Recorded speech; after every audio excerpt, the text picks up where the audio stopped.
سر حکومت نے واضح کیا ہے کہ جسٹس قاضی فائز عیسیٰ کا جو فیض آباد دھرنا کیس کے فیصلے کے مطابق مولانا کو احتجاج کی اجازت دے دی گئی ہے.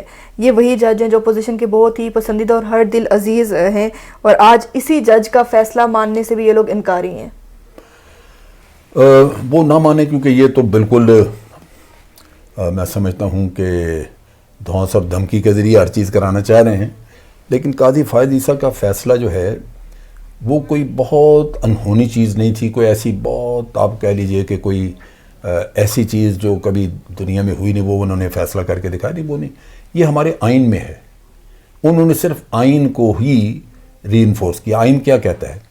آئین کہتا ہے کہ پرامن احتجاج کا حق ہر شخص کو ہے، جس میں آزادی رائے ہے، اس کی وہ اپنی رائے کا اظہار کر سکتا ہے، اور آزادی عمل بھی ہے پرامن کام کے لیے.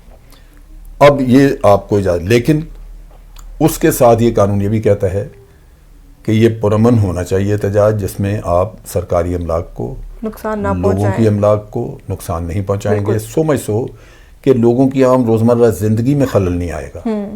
جیسے کوئی دھرنا کر لیتا ہے کسی چوراہے پہ اور 4 سڑکیں بند ہو جاتی ہیں تو لوگوں کو بیچاروں کو بڑے بڑے لمبے رستے کاٹ کے جانا پڑتا ہے، تو یہ بھی غیر قانونی ہے.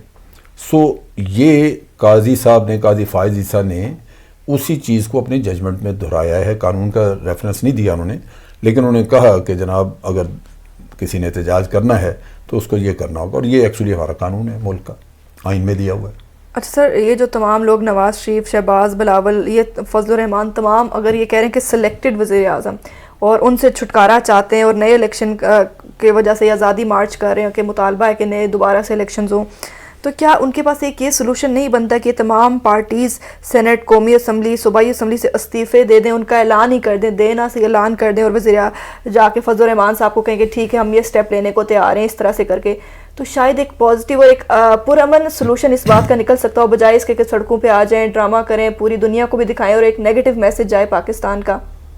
بالکل ٹھیک ہے. ویسے تو قانونی رستے موجود ہیں، اگر آپ نو کانفیڈنس ووٹ لانا چاہیں وہ بھی لایا جا سکتا ہے، کیونکہ اس حکومت کے پاس میجورٹی بڑی تھوڑی ہے. اگر کچھ لوگ دوسری طرف سے آپ کا ساتھ دیتے ہیں تو نو کانفیڈنس ہو سکتا ہے.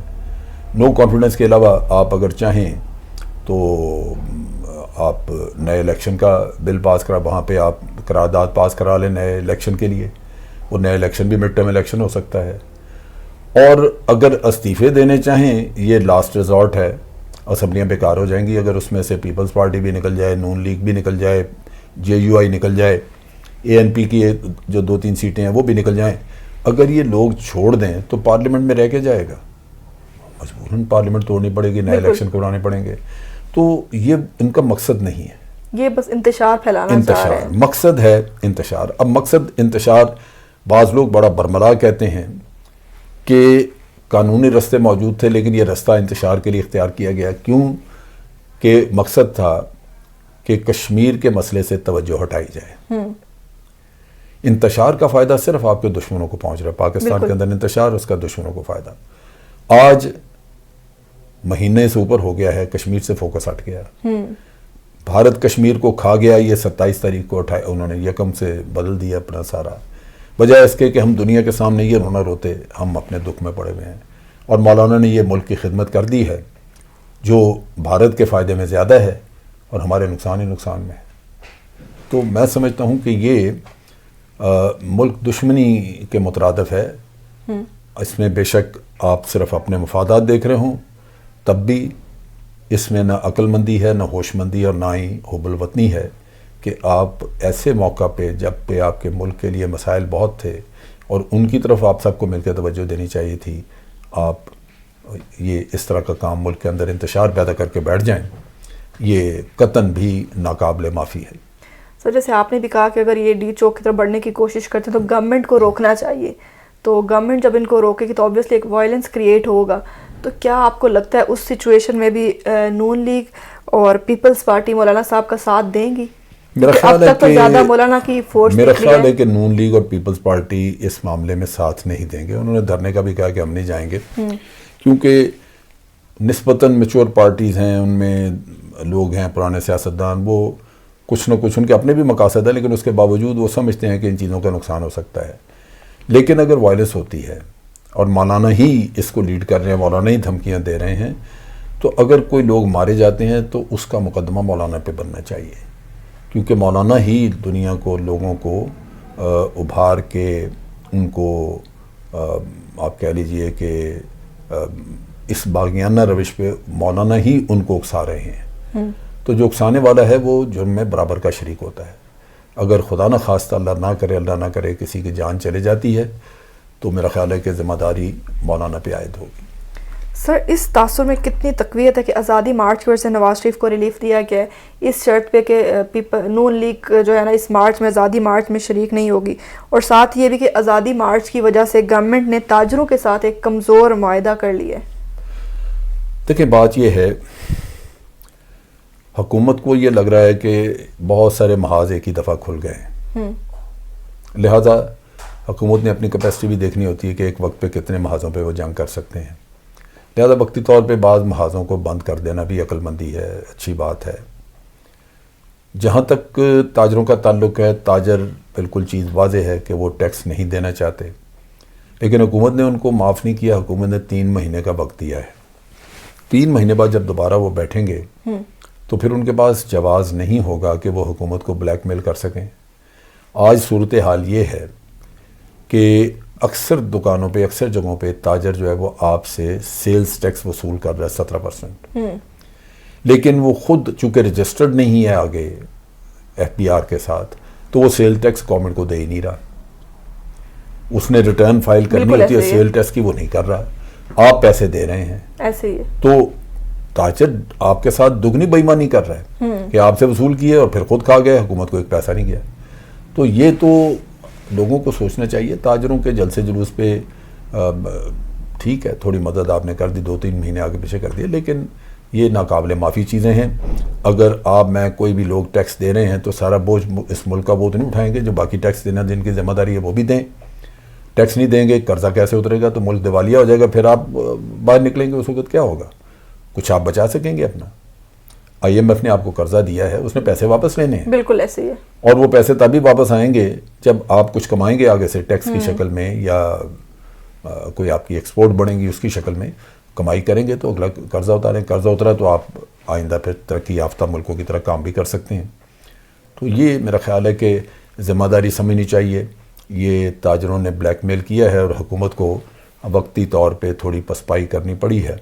اور جب جتنے بھی جو معاہدے شاہدے ہوتے ہیں وہ حکومت سوجھ بوجھ کے ساتھ معاملات کو کچھ وقت کے لیے ٹھنڈا کرتی ہے, تاکہ ایک ہی وقت میں ہر طرف سے ان کے خلاف ایجیٹیشن نہ شروع ہو جائے, کیونکہ یہاں تو اپنے مفاد سے آگے سوچتے ہی کوئی.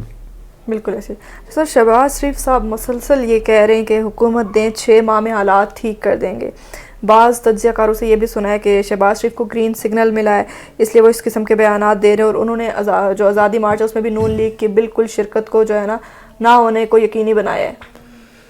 میرے خیال کہ کوئی گرین سگنل ہے یا نہیں ہے, اصل چیز یہ ہے کہ شہباز شریف صاحب کی بھی زبان پہ یقین نہیں کیا جا سکتا کسی بھی بات پہ. جتنی باتوں میں وہ کہہ چکے ہیں اگر میں نے یہ نہ کیا تو میرا نام بدل دینا, میرا نام عمران نیازی رکھ دینا, میرا یہ کر دینا. ابھی تک ان کے کوئی 100 کے قریب نام بدلے جا چکے ہوتے اگر یہ ان کی باتوں پہ کوئی یقین کرے. تو وہ یہ جو کچھ ہے یہ سارا اسی طرح کا مداری پن ہے, سیاسی مداری پن, جو ہم ہر سیاستدان سے سنتے ہیں کہ جب وہ حکومت میں اس نے آنا ہے. یہ عمران خان بھی یہ کہتا تھا کہ ہم حکومت میں آئیں گے, اتنے 6 مہینوں میں کرپشن ختم کر دیں گے, فلاں کر دیں گے, یہ ہو گئی. یہ سارا عوام کو ایک پارٹی 3 الیکشن انہوں نے لڑے, روٹی کپڑا مکان ہم دیں گے, تو مل گیا روٹی کپڑا مکان. یہ سب جھوٹ بولتے ہیں, یہ سب جھوٹ ہے. عوام کو بیوقوف بنانے کے راستے ہیں, اور عوام چونکہ بنتے ہیں بیوقوف تو کیوں نہ بنائیں وہ. جب لوگ ان کی باتوں پہ یقین کرتے ہیں, چھلانگیں لگاتے ہیں, تو پھر ان کے ساتھ یہی ہونا چاہیے جو ہو رہا ہے ان کے ساتھ. شہباز شریف صاحب بھی ان کو بیوقوف بنائے ہیں, بلاول بھی بنائے, عمران بھی بنائے, سب بنائے ان کو بیوقوف. سر اب ایسے حالات میں جب ایک جتھا یہ اعلان کر رہا ہو کہ ہم اداروں کو سنانا چاہتے ہیں, اور دھمکی امیز جو ہے نا اس کا لہجہ ہو, اور وہ یہ کہیں کہ ہم 2 دن دیتے ہیں, کھلے عام دھمکی دے رہے ہیں ریاست کو, تو ایسے حالات میں سینئر صحافی, اینکرز یا سینئر انالسٹ وغیرہ ہیں, ان لوگوں کی کیا ذمہ داری ہے, اور کیا وہ ہمارے پاکستان میں اپنی ذمہ داریوں کو مکمل طریقے سے احسن طریقے سے نبھا رہے ہیں؟ نہیں, نبھا تو نہیں رہی, یہ ہمیشہ سے ہی ایسے ہے. میں نے تو پاکستان میں کم از کم یہ دیکھا ہے کہ ہمارے بہت سارے لوگ جو ہیں بہت سارے اچھے بھی ہیں، بہت سارے ایسے لوگ ہیں جو بڑے 100% ایک نیوٹرل صحافی کے طور پہ کام کر رہے تھے، لیکن بہت سارے ایسے بھی ہیں جو اپنے مفادات کے لیے مختلف حکومتوں کے ساتھ مل کے کام کر رہے ہوتے ہیں۔ لیکن بڑی سیدھی سی بات ہے، ہوتا یہ ہے کہ جو بھی آپ عمل کرتے ہیں زندگی میں وہ لازماً آپ کو ایکسپوز کرتا ہے دنیا کے سامنے، اچھے شکل میں، اچھے انسان کی طرح یا برے انسان کی طرح۔ اگر میں آج ایز اے پرسن میں تنقید کرتا ہوں تو میرا سیاسی مقصد کوئی نہیں ہے، میں کسی سیاسی پارٹی کا حصہ نہیں، نہ میں سیاسی پارٹی میں جوائن کرنا چاہتا ہوں کسی کو، اور نہ ہی میرا کوئی ذاتی ایسا مقصد ہے کہ میں یہ حاصل کرنا چاہ رہا ہوں۔ میں کام کر رہا ہوں ایک نیوٹرل اینالسٹ کے طور پہ، لہٰذا اگر میں یہ کہوں منہ سے کہ میں نیوٹرل اینالسٹ ہوں اور میں بڑا اچھا انسان ہوں، لیکن کل آپ مجھے دیکھیں کہ میں کسی سیاسی پارٹی کے دھرنے میں شامل ہوں یا کسی سیاسی پارٹی کے جلسے جلوس میں جا کے تقریریں کر رہا ہوں یا سیاسی لیڈروں کے ساتھ بیٹھ کے تو ان کی پلاننگ میں مدد دے رہا ہوں، تو میں اپنے منہ کالا کروں گا۔ یہی ہوگا نا کہ آپ یہ کہیں گے کہ یہ بکواس کرتا ہے کہ جی میں نیوٹرل آدمی، جھوٹ بولتا ہے ہمارے ساتھ۔ دنیا کو تو پتہ لگ جاتا ہے۔ سو میں نے کیا کیا، میں نے اپنے آپ کو ایکسپوز کیا یہ کام کر کے۔ سو میں اگر اپنی کریڈیبلٹی قائم رکھنا چاہتا ہوں ایز این انڈیویجول، تو مجھے پھر سیاسی پارٹیوں میں یا ان کے معاملات میں الجھا ہوا نظر نہیں آنا چاہیے۔ میرا رویہ یہی ہونا چاہیے کہ میں غیر سیاسی آدمی کے طور پہ بات کروں، اور جس بھی پارٹی کے معاملے میں میری رائے کوئی ہو اچھی یا بری، وہ میں اپنے طور پہ اپنی ایک آزادانہ رائے کے طور پہ اس کو ایکسپریس کروں۔ پھر کچھ عرصے میں لوگوں کو یہ بات سمجھ لگ جائے گی کہ یہ ایک انڈیپینڈنٹ نیوٹرل اینالسٹ ہے، بالکل یہ جو بات کرتا ہے یہ اپنے طور پہ ذہنی طور پہ جو درست سمجھتا ہے وہی کہتا ہے، اس کا اپنا ذاتی کوئی مقصد یا کوئی پولیٹیکل آبجیکٹیو اس کا نہیں ہے۔ تو میرا خیال ہے یہی چیز ہمیں سمجھنی چاہیے۔ جو بھی کوئی کام کر رہا ہے اس طرح کا، اس نے اپنے آپ کو ایکسپوز کر کے اپنی عزت گوائی ہے۔